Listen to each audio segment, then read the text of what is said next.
and good afternoon. As you said my name, I don't know what hat I'm wearing, but we'll use the one I get paid for. Tom Breen with the Alcoholism Foundation of Manitoba. How's that coming through all right, Dad? I wouldn't want you to miss any of this, George. That could be a tragedy. Win? Well, I have had a wonderful weekend being with you and Thompson. As usual, on affairs like this, there are long days and short nights. It seems to me that alcoholics get less sleep after they quit drinking than before they do.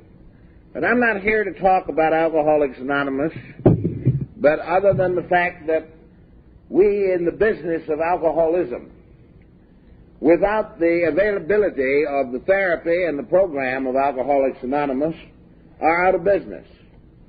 You see, because there is a fact of life about alcoholism,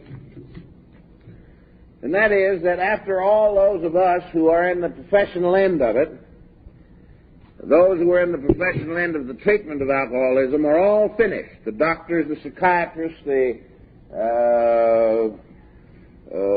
agencies, the social agencies, or whoever is needed in the rehabilitation of an alcoholic, after we're all finished, which sometimes is just a matter of a week or two and sometimes a matter of a month or two, we have to direct the alcoholic into a continuing answer for the problem, because alcoholism is not a drinking problem, it's a living problem. And Alcoholics Anonymous is our most valuable ally in the field of alcoholism. And we look upon it as being, if they weren't there, we wouldn't be here. Or our work would be completely ineffective. I don't talk as a professional in the business of alcoholism, because, Lord, it seems to me today that everybody who does anything for more than 3 weeks automatically becomes a professional. And I'm not a professional. If I'm anything a professional, I'm a professional windbag. That's what I get paid for. And it's always a privilege. I'm not a doctor or a psychiatrist or a lawyer or a social worker or a psychologist or an educator, nor am I a do-gooder. I have a degree that qualifies me, as many of you know, to talk about this subject. You don't have to have it to talk about this subject, but I got it and you're stuck with me today. I have a postgraduate degree in boozology, which is a very strenuous exercise, and one that you may not survive. But if you do and you make it to an answer, then it's a great privilege. We look upon alcoholism as a treatable illness. And when I talk to any group of people in any community, they sometimes are under the mistaken idea that I am in the pursuit of alcoholics. And I am not in the pursuit of alcoholics. You can't pursue alcoholics. You can't run that fast. And you can't turn corners that quick. So I'm not here in a soul-saving capacity. If your souls are lost, I haven't the slightest idea where to go looking for them. And I'm not here to tell you how to live. It's none of my business how you live, nor is it AA's business how you live.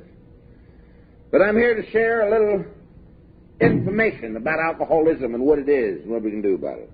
And I'm not chasing drunks. I don't care. Because I remember when I was training for my job, that whenever I read that somebody was going to be somewhere talking about alcoholism, I would be anywhere in the world but there. That would be the last place in the world that I would show up. And I think that probably the alcoholics in Thompson, and I understand there's several, still training. Saw a couple last night. They don't do any better here than we did it down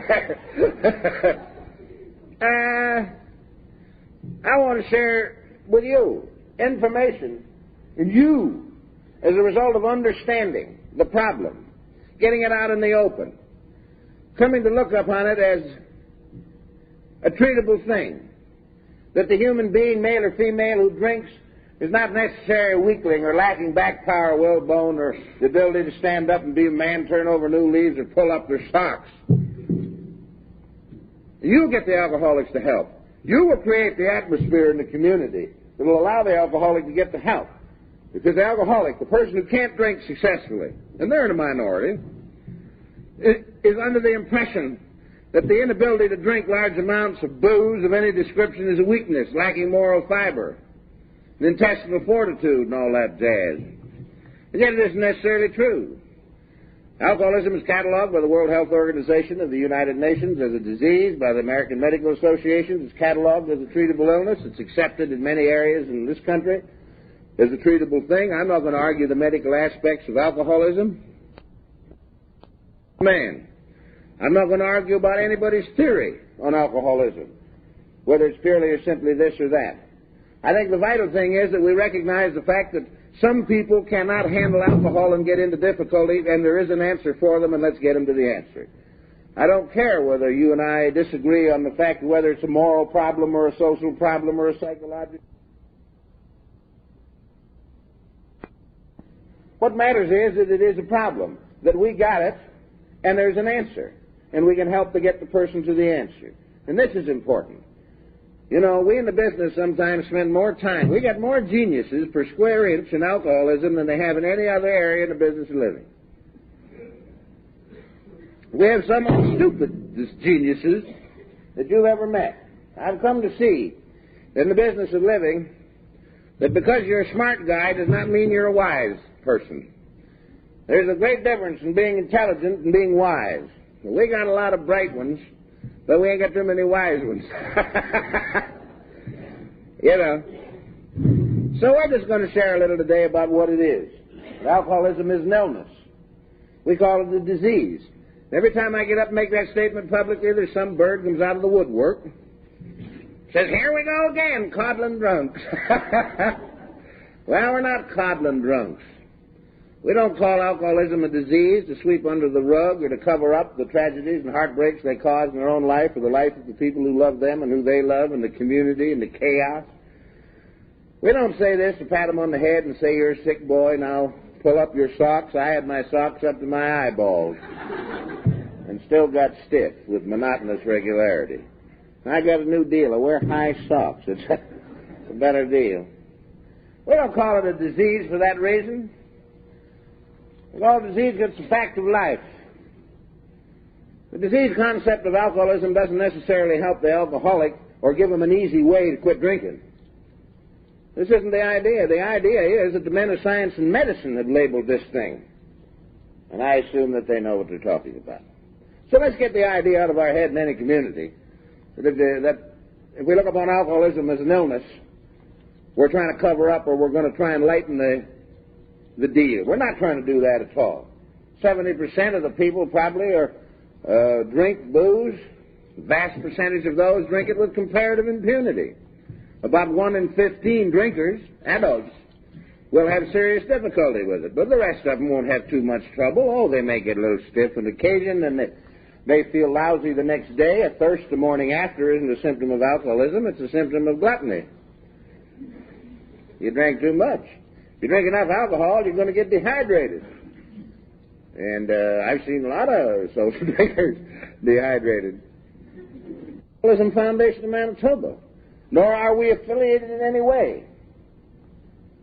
They're just available to us. That's all. There's no association between Alcoholics Anonymous and the Alcoholism Foundation, nor should there ever be. AA has proved over their own years of experience that they must stay separate from but available to everybody in the community. And don't ever change, or you're dead. Or you're dead. So we're not out trying to dry anybody up.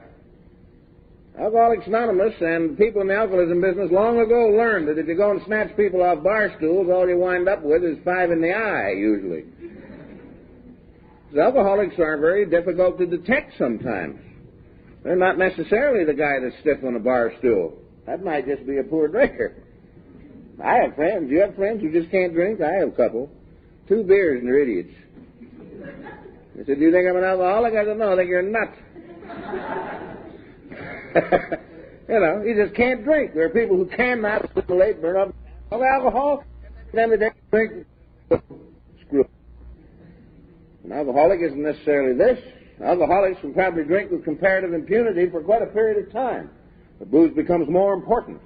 Alcohol to the alcoholic is altogether a different thing than alcohol is to anybody else who's drinking. I happen to be the only member of my family who has any great difficulty with alcohol. The rest of them are all social drinkers. With the exception of one, we have one now that's doing fairly well. He's a heavy social drinker. Going to an awful lot of socials. He heavy social drank himself into a little emporium called Headingley not long ago. And after 7 days, I asked him if he had met any social drinkers in there. He said not too many.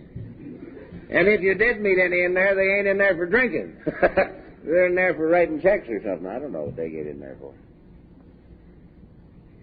Why can they drink and I not? Why can the alcoholic's family, the rest of them, handle it, and they not? I think the great difference between the people who are prohibitionists, let us say, and we in the alcoholism business, and those people in Alcoholics Anonymous, there's two different viewpoints. One viewpoint is this. Alcoholism comes in bottles. We don't think that alcoholism comes in bottles. We think it comes in people. If it came in bottles, everybody would pick up. If it came in bottles, my family would be in lousy shape right now, I'll tell you. It doesn't come in bottles. It comes in people. It has to come in people. If it came in bottles, then everybody that picked up a glass would be an alcoholic in time. And some people have drank for many years with comparative impunity, and sometimes to quite a good degree. Certainly it's true if you turned off the tap, you're going to cure alcoholism. But how do you turn off the tap, may I ask? I'm not an advocate of prohibition. We've made many tests all over this continent, in dry counties and wet counties and dry cities and wet cities and blah, blah, blah. And we know that the incidence of alcoholism, percentage-wise in the drinking population, is no higher, one way or the other. That X amount of people who drink, there's going to be X amount of people who have trouble with alcohol. And this is what we're talking about this afternoon, and this is what the people who have been here at the AA conference all weekend have been talking about, the people who have an answer, the people who want to be available to this community and every community. Because we haven't got a representative here. But there's an answer in Thompson, and the answer is with that 85 years old, out in Market Square in a Skid Row area of town trying to chin themselves on the curb. Hasn't worked for 5 years, completely unemployable, lost her family and their kids and their job and their self-respect and blah, blah, blah. But that's not me, says the guy who's still going to work every day, still got his family, still driving an automobile. I'm not that bad, however that bad is. You know that 85% of the alcoholics on the North American continent are working at a job that they've probably been at for 10 years. They're not down there or up here, they're just out there. Some of them. Don't look down, we're alcoholics. Just look around. I used to say, don't look down, look out. And you can do that too if you want. Alcoholic is a person, male or female. 1 in 4 coming to our agency now are women. 98% of those women are mothers and housewives from nice homes. I'd suggest that in 5 years we'll discover that it's a 50-50 problem. It is in most places now, but we can't say that statistically. But I say it anyway. It's a 50-50 problem. The males haven't got the corner on the alcoholism market. The gals have just as much trouble with alcohol, and probably more with sedating pills. Probably more. And when I talk about alcoholism, I also mean the indiscriminate use of tranquilizers or barbiturates.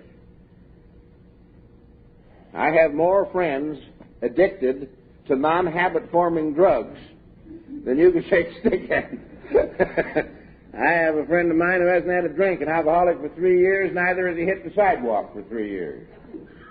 He's taking those happy pills and he's floating around town. But he said they're non-addictive. When I said, what are you buying but a popcorn sack full? Then if they're non-addictive. Anything to a person who is long ago found an answer in something, in the form of a drug, be it alcohol, sedating pills, barbiturates. Anybody who has the capacity and the internal mechanism to find an answer in a bottle can also find the same answer in a drug.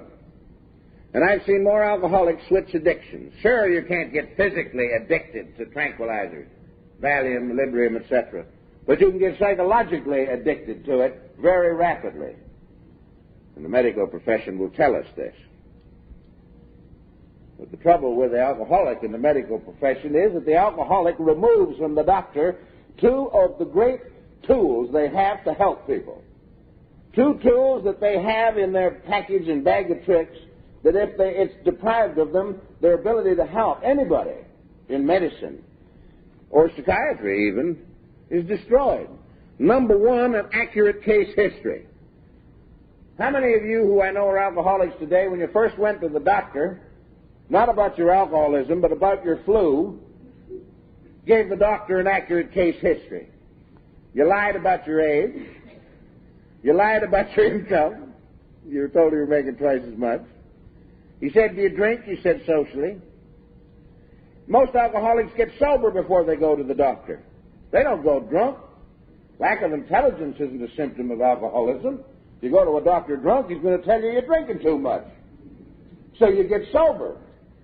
You take 3 or 4 days worth of vitamin tablets and exercises and get feeling like an Olympic athlete and go in looking real good. Say, what's the matter? You say, I'm a nervous condition. My wife. Remove an accurate case history from a medical man, how can he treat anybody? And second, the thing that an alcoholic removes from a medical man is the ability to follow instructions. We don't follow instructions. Particularly if one of the instructions says, quit drinking. We don't quit drinking, we change doctors. If you work long enough at it, you'll find a doctor who has a little problem with booze. And he'll suggest, well, maybe you ought to put a little more water in it. Which is a good therapy. If you add a little more booze first, you can put a little more water in after. And this is true. And some members of Alcoholics Anonymous and some of us in the agency business say doctors don't know anything about alcoholics. They can't help alcoholics. You bet they can help alcoholics. They kept half of us alive long enough to get to the answer. But how can anybody help anybody if we won't tell them the truth? Think about it. An alcoholic is a person, male or female, of any age. I was in a city, and not in this province, not long ago, the Alcoholism Agency. A 22-year-old boy apparently phoned, didn't say who he was, what he was, or how old he was. He said, fella, I have a job, get in trouble with alcohol, my family's breaking up. I think I better come and talk to you. So I said, fine, we'd like to talk to you. What's your name? He said, give him his name. How old are you? 22. The counselor said, oh, well, he said, I don't think we can help you.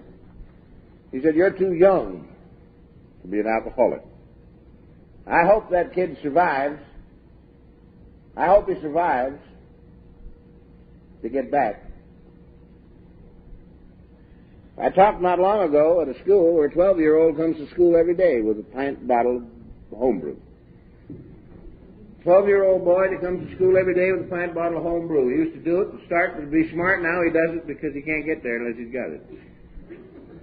12 years old, and he's as hooked on alcohol as anybody I've ever met. We're working with a 14-year-old who has to manage through the day, drinks 1 pint of whiskey and 10 beers.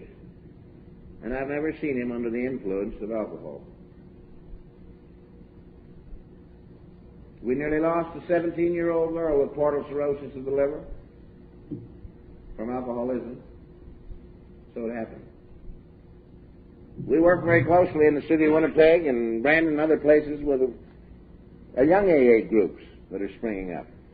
These are kids 16 to 30 who are alcoholics, who've got sober, and who found some answers in that program. And we get a youngster in the agency today, we don't mess with them at all. We just understand if there's a problem, if they say there is, and send them over to these people. And they can identify with these youngsters. Because most young people say, well, I haven't got a problem with booze, I'm only 18. What are you talking about? And if they can, you can send the 18-year-old over to somebody who's 17-year-old, that knocks that argument into a cocked hat right off the bat. You don't even have to open your mouth.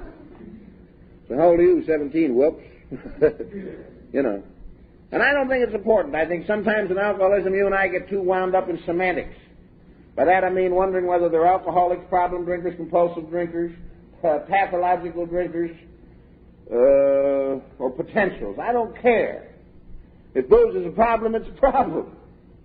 If an 18-year-old comes into me and some genius thinks that he's not an alcoholic, but that kid thinks he's got a problem with alcohol, I'm going to talk to him. He's the one that knows whether alcohol is a problem, not necessarily all the geniuses in our business. And if he identifies with these people, fine. If he doesn't, that's fine too. Maybe he'll straighten out. I don't know whether they're all alcoholics, but I know if he's got enough sense to be afraid of what's happening, then by gosh, we ought to spend a little time with him. We ought to spend a little time with him. So we know it happens at any age. You can get hooked psychologically. Alcohol, from the very first drink, for many people, has a tremendous meaning.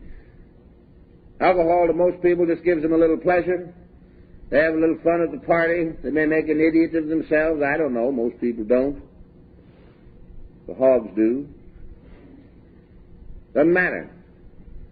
But alcohol to the alcoholic is an assist in the business of living. It allows them to be a little more comfortable.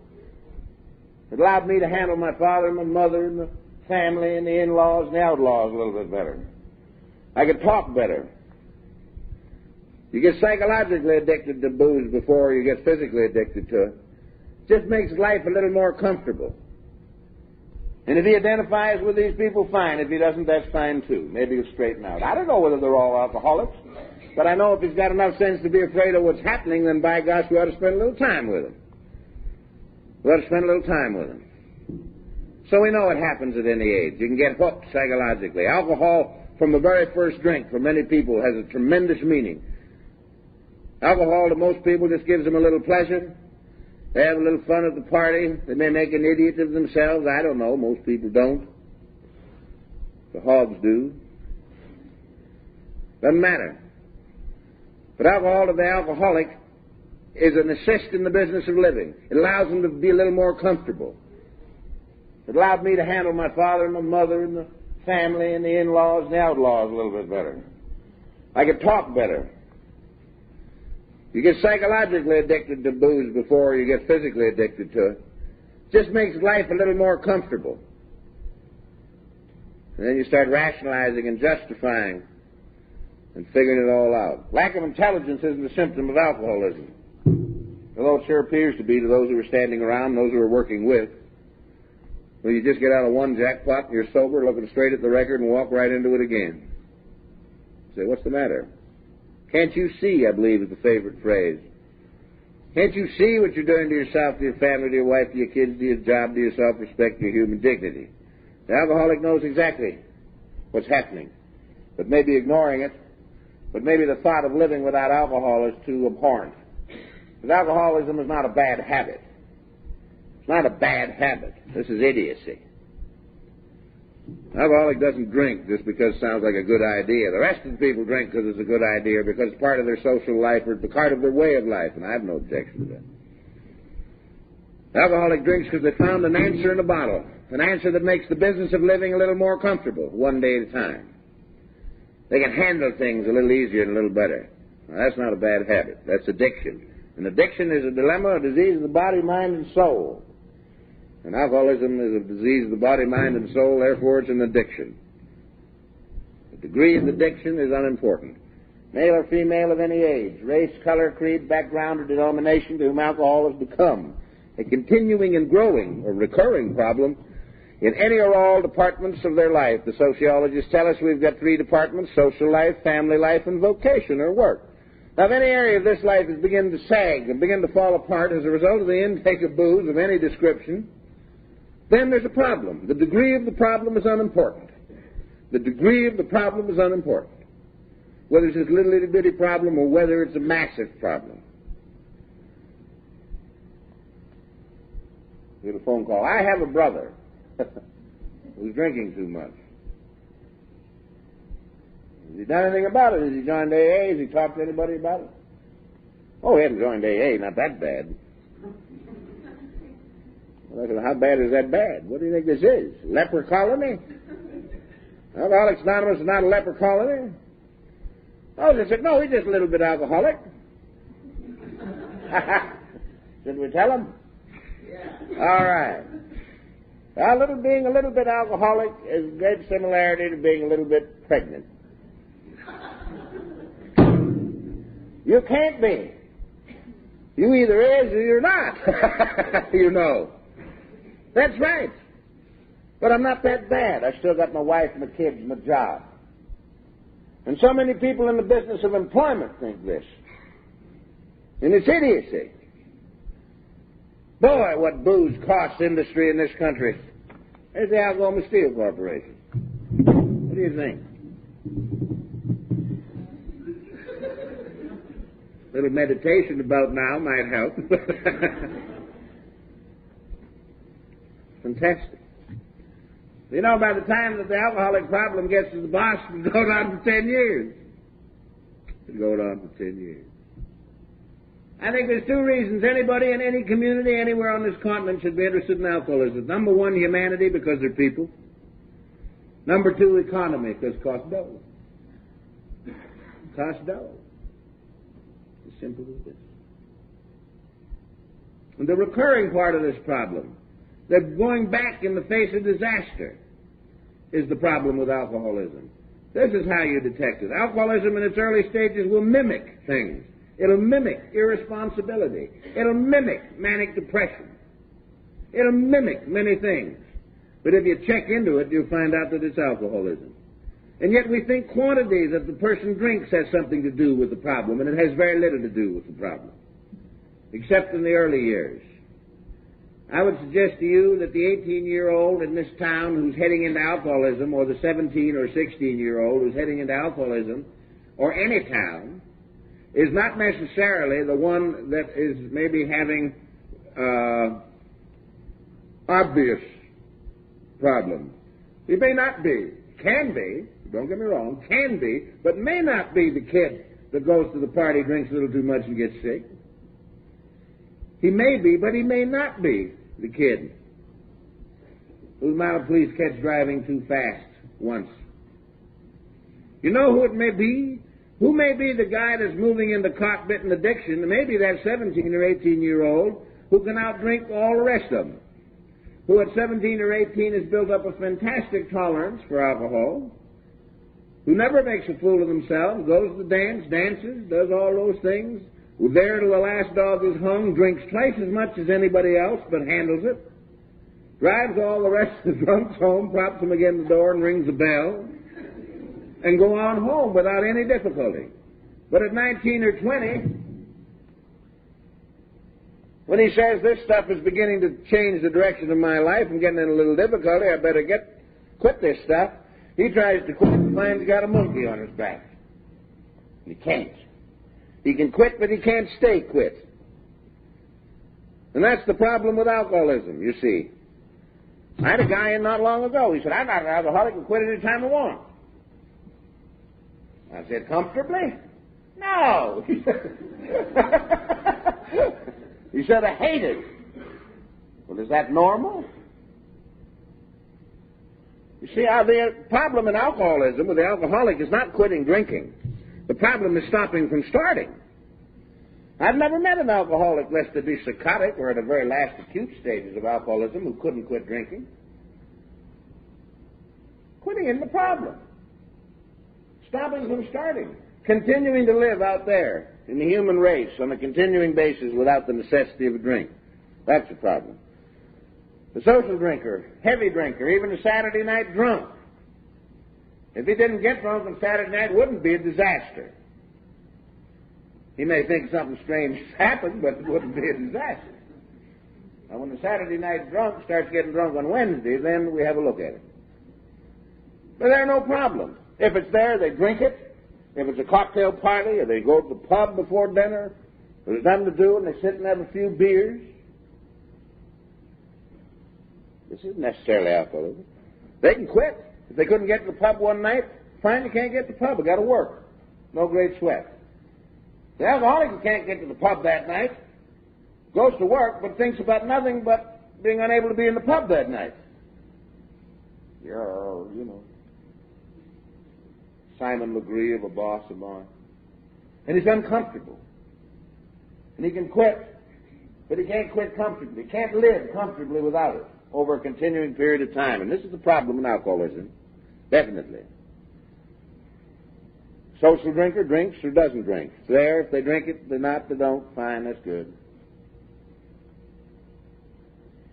An alcoholic is not necessarily a person who'll get drunk after the first drink. If you know a person with a drinking problem, say, I think you're an alcoholic, and he may get a little mad and say, why? Because you can't take one and quit. Then watch him. He'll take one and quit every day for 6 weeks. Just to prove to you that he's not what he is. Never seen a social drinker in my life that set out to prove they're a social drinker. The only person I've ever seen set out to prove that they're a social drinker is an alcoholic. The only person. Well, I only drink on weekends. Tell an alcoholic you're an alcoholic because you can't quit, he'd quit. Tell him you can't take one and quit, he'd take one and quit. They go to any lengths to be what they're not because they know way down deep inside that there's trouble here. And they say, well, they can quit. Or then they'll come up with their usual beg that I come up with, well, I've never craved it. I know very, very few alcoholics who ever really physically craved it. Certainly there's craving on withdrawal. It's not physical craving. First drink is mental. After the body is free of alcohol, there's no physical craving for alcohol. And people say, well, this can't be alcoholism. When the body is free of alcohol, there's no physical craving for it. The first drink is mental. I didn't take the first drink because I craved it physically. I took the first drink because I couldn't live out there comfortably without it. And I said to myself, this time it's going to be different. I'll just drink beer. You do that. You said you can't be an alcoholic on beer. Indeed you can. I know a very great number of alcoholics who never drank anything but beer. Most of them weigh 300 pounds and have a face like a tomato. Including me. The alcohol that does the damage, it starts the reaction. I don't care if it's scotch, rye, gin, brandy, bourbon, sneaky Pete, beer, wine, or whatever you're drinking. Cough medicine. There's cough medicine with alcohol in it. Every time I've said that, there's some guy got drunk on cough medicine within a week. Drunks all of a sudden get a cold. They've had a cold for 3 years, but they get a cold so they can buy the cough medicine with alcohol and then go back to the agency or back to the AA meet and say what happened. Well, I got a cold and accidentally I picked up some cough medicine that had alcohol in it. It took them 3 days to find the cough medicine that had alcohol in it. Lack of intelligence, as I said, is not necessarily a symptom, although it appears to be. Appears to be. Alcoholism is an addiction. Alcoholism is a living problem. It's a living problem. I don't know. Sometimes. I think so many years we've got the impression that you got to either handle them rough or throw them out in their ear. I saw that my friend Isaac Rice a while ago in Vinflon said that he's getting sick and tired. I'm sure he did to get a rise out of yours truly. Getting sick and tired of alcoholism being used as an excuse for crime. And he'll never get a rise out of me because I believe him. And I'll go along with him 1,000%. If there's any program in the court for alcoholism, it should not be in the criminal court, it should be in the drunk court. If an alcoholic is drunk and gets picked up for being drunk, then let's get with it. But if an alcoholic is drunk and does something else, let him pay the preacher. I know a lot of alcoholics who came to their senses, face to face with their problem, looking out between those apartments with the vertical Venetian blinds that Nick has over there in his emporium. That's not coddling. It's good sense. It's good sense. Or we think, well, let's hide it, particularly in the female side of this thing. This is the great tragedy. And even in the male side, because I'm in such and such a level in the business of living, I feel that alcoholism can't. I still talk to people who, mothers or husbands, who tell me I will not have an alcoholic in my family. Now, what kind of idiocy is this? This is an illness. You're going to say, I will not have a diabetic in my family. So we let them die in a coma on the floor. We say, well, we're smart. But what happens with the gals? I'm a cliff dweller. I live on the 12th floor in an apartment. And I look down over the community, and I see homes that I know, where in the back room, behind the blinds, is a mother with alcoholism. And father and the kids are saying, we wouldn't want anybody to know mother had a drinking problem, we're going to keep her hid. That's a terrible thing. Because we love her, we're going to keep her there. It's not because we love her we keep her there, it's because we're afraid of somebody finding out. Now, if mother had diabetes, we'd run her off the doctor. If she had a tooth problem, I assume we'd take her to a dentist. If she had a cardiac condition, we'd take her to a heart specialist. Thank God today, with the enlightenment in most of our communities, if she had a mental or emotional breakdown of some kind, we'd get her to a psychiatrist, psychologist, where they're doing fabulous things. But if it's alcoholism, what do? No, sir, we keep them there. Why? Because we love them. Alcoholism is one disease we can literally love people to death in, ladies and gentlemen. We can keep them there so long because we feel that it's not right at this level of society to have alcoholism, or wouldn't want anybody to know. It's ridiculous. In the community of the people that can get alcoholism out in the open, not the AA group, they can by example. Nothing will drive the alcoholic sitting in the pub around the bend quicker than an old drinking buddy walking by the Venetian blinds every day sober with a smile on his face. That guy inside don't mind you being sober, but don't be happy. Don't mind you quitting, but don't enjoy it. And eventually he'll come out and say, what'd you do? You look happy. I hate you. Walk and he'll come and say, well, I don't know. Come on with me. Do you want to quit? The alcoholic will probably say, well, I have to quit.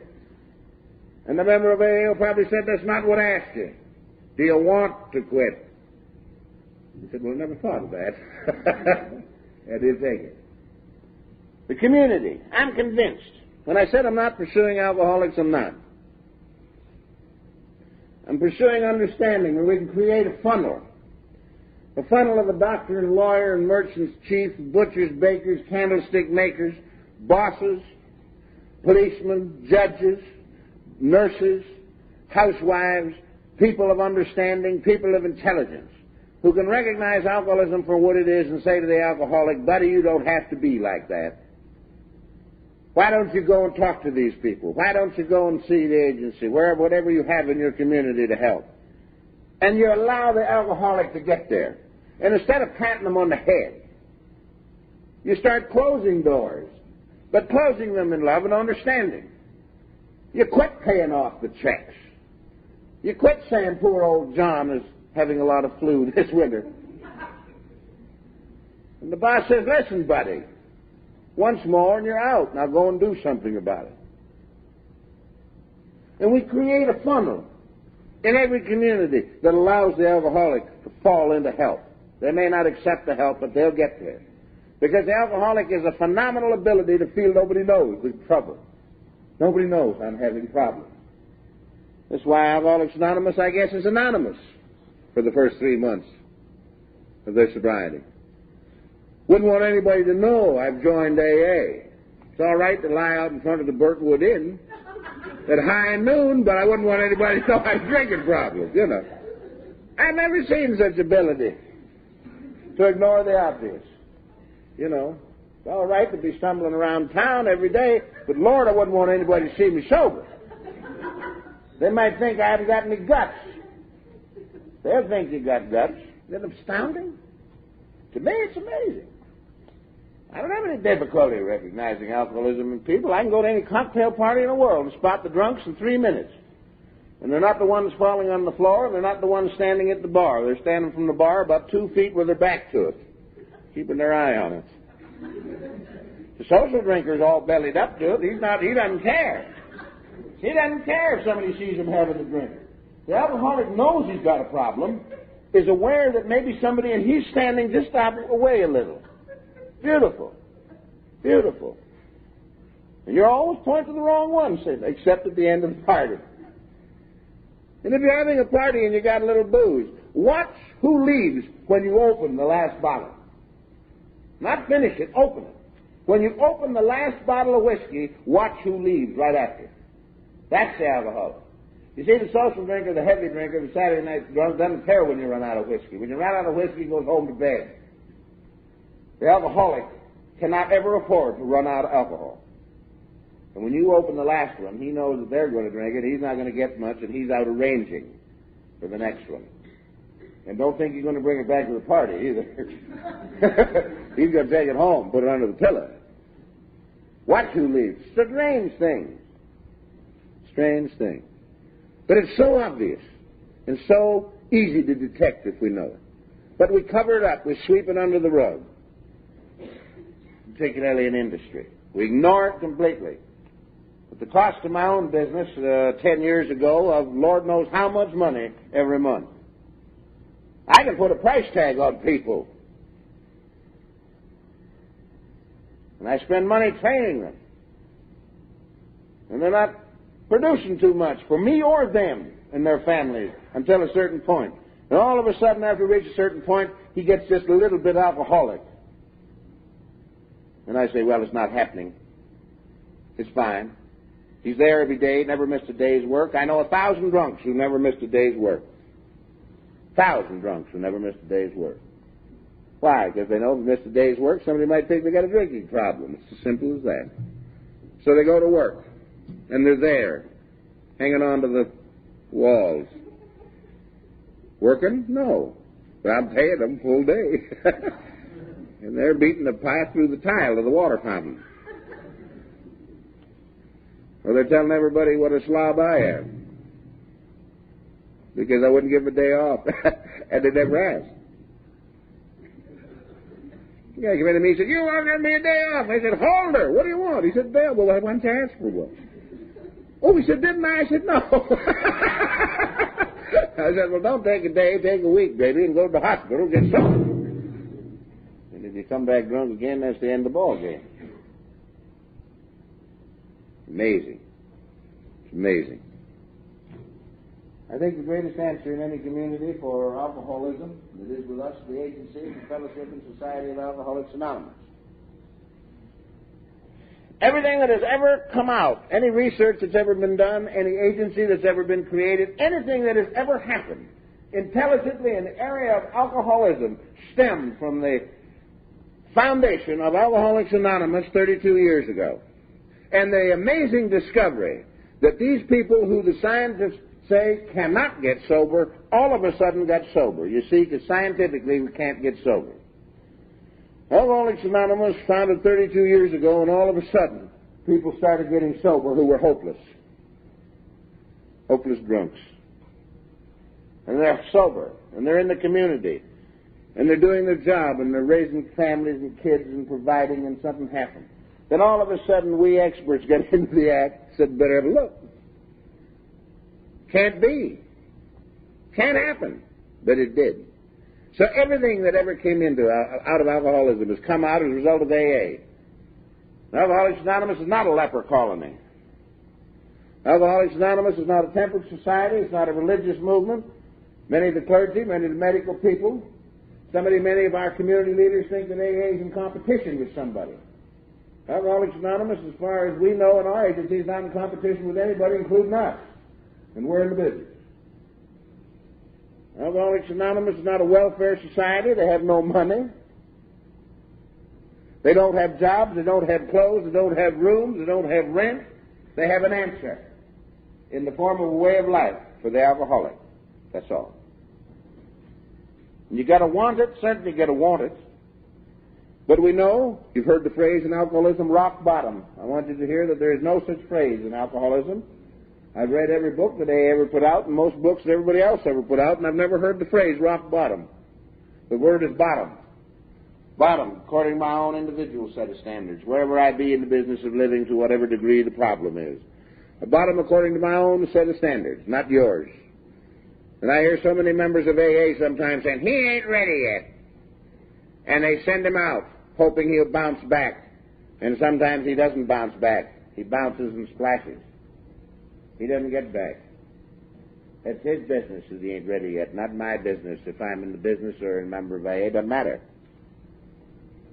It's the most ego-feeding process that any recovered alcoholic ever used in their life to another alcoholic. and it's murder. The Alcoholics Anonymous groups of my acquaintance that aren't worth the powder to blow 'em you know where are the ones who sit in judgment. The ones that do a great job are the ones that are available and do exactly what is needed to be done. But to sit in judgment and decide, this one will make it, that one will make it, this one won't make it, quack, quack, quack, we're in trouble. Alcoholics Anonymous must be available to without judgment or expectancy. In that way, AA will be most effective. It's a fantastic thing.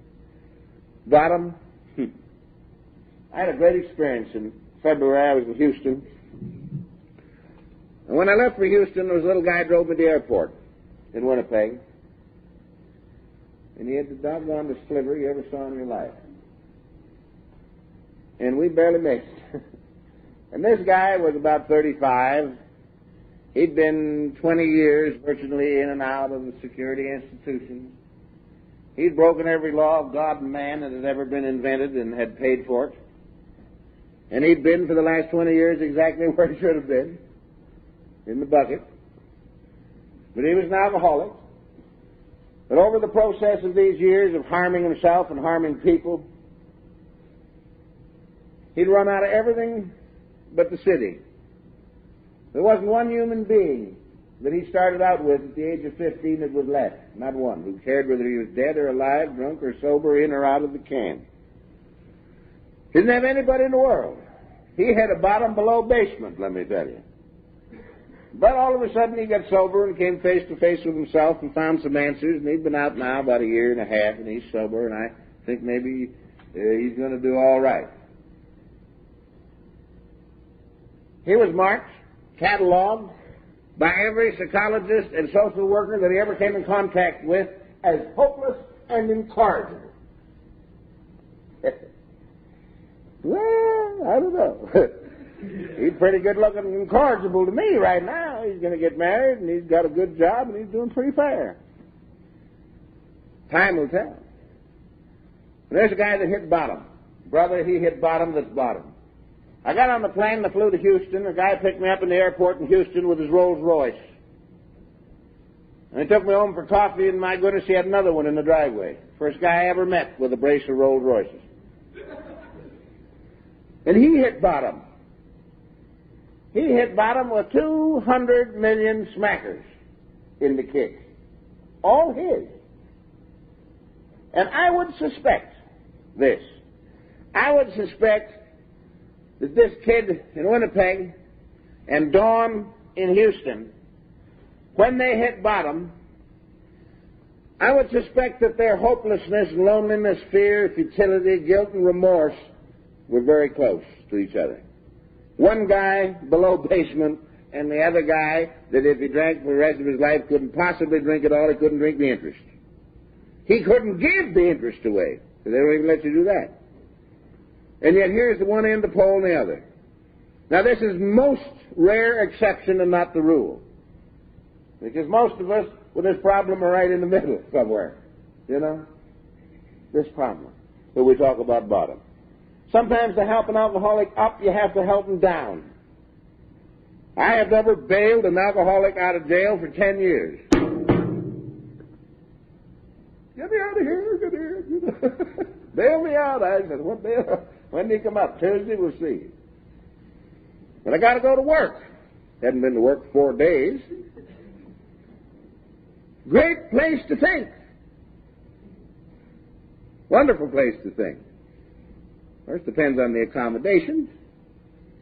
Sometimes they get overcrowded and they have to move you out. But I've never done this. My family bailed me out of trouble for 12 years. And if they'd bailed me out once more, I think I'd have died. Just once more, if they'd have helped me, I'd have died from alcoholism, as sure as can be. I didn't think I was an alcoholic. I thought I was too smart. There was a friend of mine who said not long ago, I've come to see that if I was just 2% smarter, I'd have died drunk. I wasn't smart. My family helped me so much they nearly killed me. Every time they got a wire, they paid it off, they got me out, they did fix me up all again. I was raring to go. Why should I quit drinking? As long as you're going to have the food on the table, no shelter over my head, and you're going to pay off the bum checks and the accounts and the money I spend, why should I quit drinking? And I remember I was sitting one time in a little joint in the corner of Tulane and Broad Street in the city of New Orleans. And that is not the town hall. And it's not the French Quarter. They brought me from there. I was sunning on the grass for 4 days. And I wired Daddy, good old Daddy, from the corner of Tulane and Broad Street, the city of New Orleans, said, Dad, what do you say? Get me out of here. They're all against me down here. Nobody understands me. And I got a wire back in 30 minutes. 2 words. That was the beginning and the end. Stay there. Well, I thought that's a fine way to treat your only child, particularly when he's a genius. But I stayed. And I've come to see that in alcoholism, we've got to bring people face to face with the problem. Is that coddling drunks? That's not coddling drunks. That's doing them a favor. If it's alcoholism, let's say it's alcoholism. If it's the flu, then it's the flu. But what is the problem? The problem is wife, kids, money, community. There's 3 or 4 people, I've heard them, we get them down to Winnipeg from up here. Say, what happened? Well, the booze really isn't my problem. Thompson is my problem. There's nothing to do there. I have a little friend named Sam. And I met Sam not long ago in the corner of 45th and Madison Avenue in Midtown Manhattan. And 45th and Madison is a fairly busy intersection. One of the most busiest in the world, with the exception of Times Square. And Sam at 10 o'clock in the morning on a Wednesday was standing on the curb, sort of swaying with the breeze. Sam is a graduate nuclear physicist, brilliant man, more degrees than a thermometer, but he's just a little bit alcoholic. And he can't get sober or stay sober. And Sam is a swell guy. And I walk out, and there's Sam. There's the hotel, and there's Sam standing, leaning. I said, Sam, what's the matter? You were doing good. Here you are, all half full again. It's Wednesday. And you have obviously lost your job, and you don't look too good. Oh, he said, it's this town. There's nothing to do here.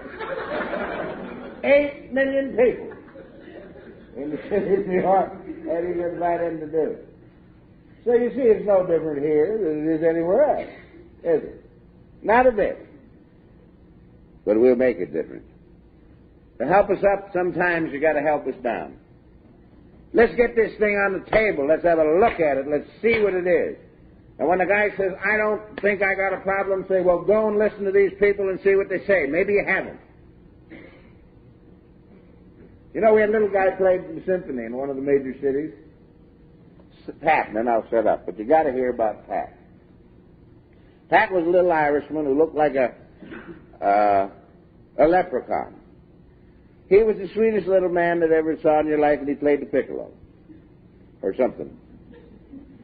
But Sam was an awful drunk. And he kept falling off the stool in the middle of Brahms' Fifth. And the conductor was getting irate, you know, because Sam was a wonderful guy. He was a brilliant musician and everything, but he could not stay sober.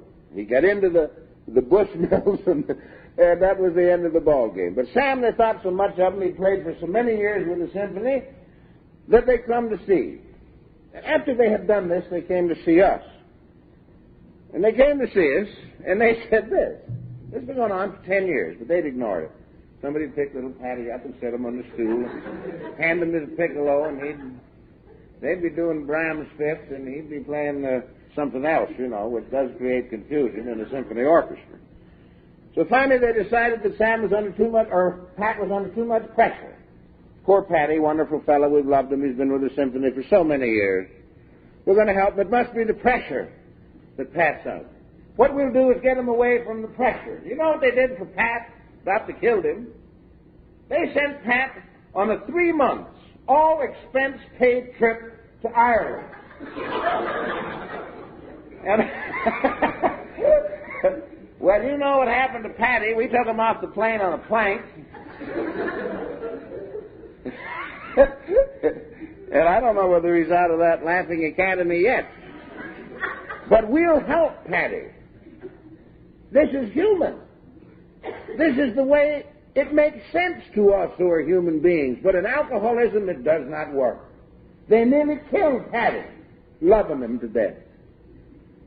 Can you imagine what an Irishman would do on 3 months? He's an alkie on a 3 months all expenses paid trip to the Emerald Isle. Well, Patty never saw the Emerald Isle. He just went in the Hogan's Bar, and that was the end right there. And we took Patty off the plane like this. And the guy said, gee, that's too bad. I guess we didn't do the right thing. I said, you sure did. Next time Patty falls off the chair, leave him there. Run him in thus. And let's pull the rug out from under Patty. Let's see if we can help Patty by bringing him face to face with the problem, not covering up for it. When Patty says it's the pressure, don't say yes, it's pressure. Say no, it's booze. When Mother said it's my nerves, say no, all about your nerves, sweetie, but I think maybe this is your problem. And it doesn't matter how the alcoholic reacts to it. It's important that we tell them, that we keep saying that seems to be alcohol, seems to be alcohol. And don't cover up for it. Get it out in the open, and maybe in time, through a long process of humiliation and loneliness, hopelessness, fear, we'll get them to help. Everybody we have at the foundation is a recovered alcoholic in the counseling business. Without Alcoholics Anonymous, we're out of business. We are but a clearinghouse. We treat alcoholism, we treat the alcoholic, we treat the family, because alcoholism is a family disease. It's a family disease. Anybody that has lived in the home where alcoholism is cannot come out the way they went in. It's like living with a time bomb. It's a disaster. So the whole family needs help. And this is why we rely very greatly on the Society of Al-Anon, a sister society to AA, but not allied with them in any way. And Alateen for the teenage sons and daughters of alcoholics, either drinking or sober. Because it's a family illness. It's a community illness. And we treat it as such. That's why we got to get it out from under a flat rock.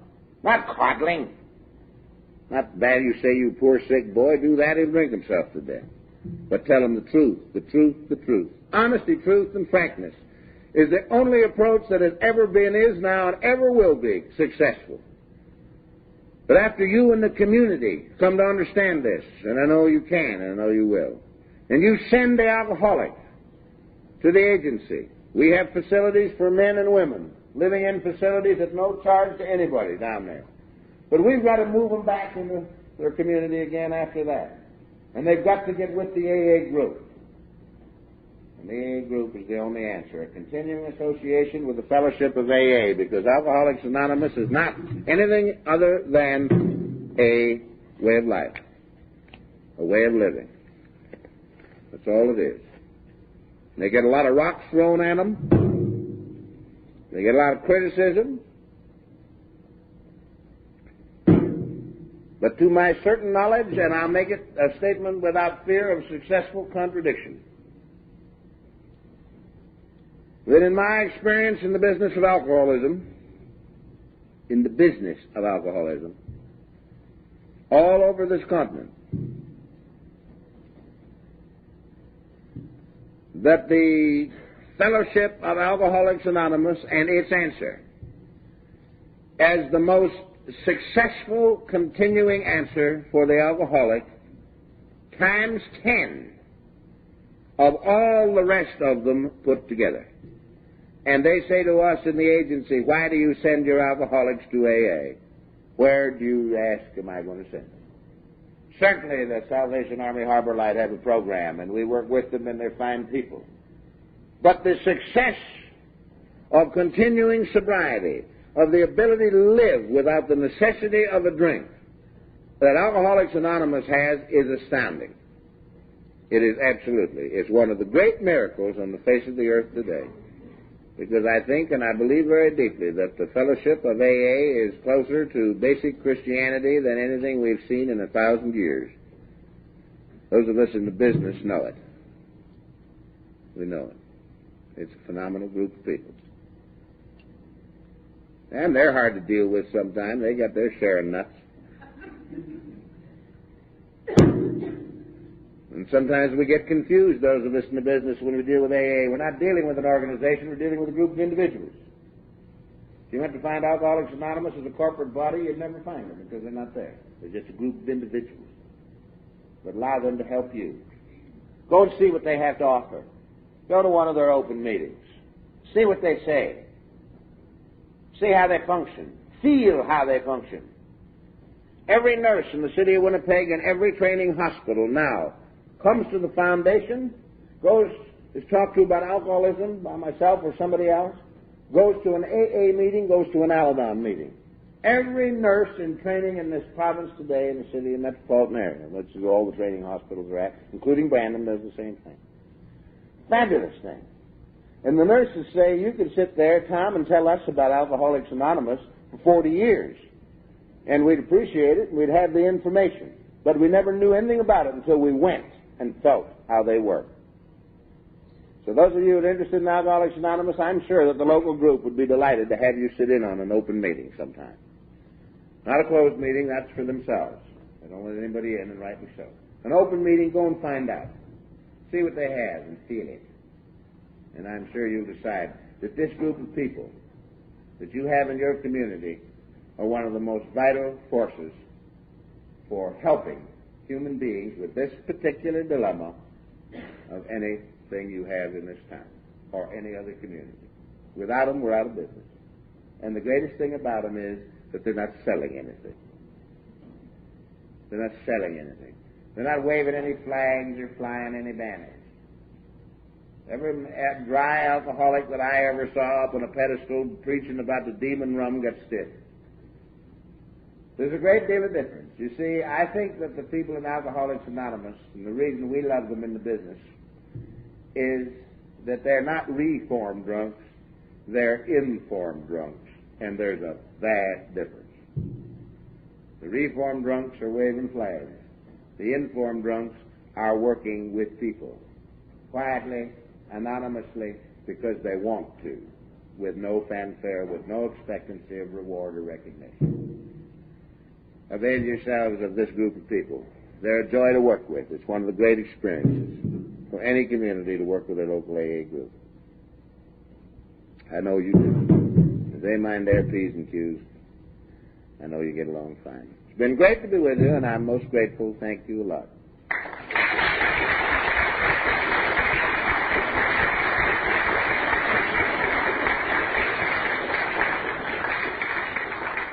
Oh, I don't think that.